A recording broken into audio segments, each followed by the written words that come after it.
వృశ్చిక రాశి వారికి ఎన్నడూ లేనటువంటి విధంగా ఆదాయ వ్యయాలు అద్భుతమైన రాజయోగంలో ఉన్నప్పుడు చైత్రమాస పూర్ణిమ సందర్భంగా అర్ధాష్టమ తిగ్రహ సంచార స్థితి దోషం ఉన్నప్పుడు తొలగించుకొని అఖండ రాజయోగం ఎలా పొందాలో ఈ వీడియోలో సవివరంగా సంపూర్ణంగా తెలుసుకుందాం.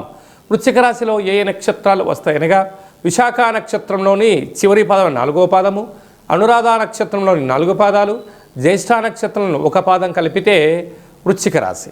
రాశాధిపతి కుజ భగవానుడు వీరికి అర్ధాశ్రమంలో సంచారము చేయడం వలన ఒకవైపు కుజదోషము, అక్కడే బుద్ధి భగవానుడు ఉండడం, రాహు సంచార స్థితి ఉన్నప్పుడు సంవత్సర ప్రారంభ కాల సమయంలోనే గత 12 ఏళ్ళుగా మీరు పడనటువంటి బాధ లేదు, మీరు అనుభవించని ఈతి బాధ లేవు.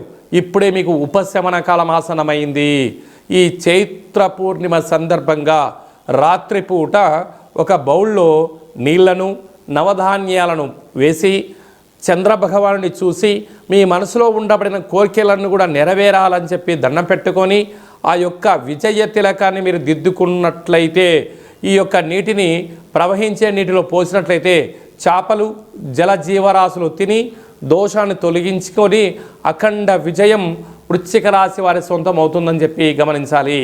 సంతాన స్థానంలో ఎన్నడూ లేనటువంటి విధంగా ఏడాది తర్వాత శని భగవానుడితో రవి భగవానుడు సంచారం చేస్తున్నాడు కనుక వేసవి కాలంలో దయచేసి మీ యొక్క పిల్లలను చెరువుల్లోకి, ఊరి చివరిలోకి, క్రీడారంగ మైదానంలోకి పంపించేటప్పుడు మీ పర్యవేక్షణ చాలా అవసరమని చెప్పి గుర్తుపెట్టుకోగలగాలి. లేకపోతే భారీ మూల్యము ప్రమాదాలు జరిగే పరిస్థితి చాలా అధికంగా ఉంటుందని చెప్పి గమనించాలి.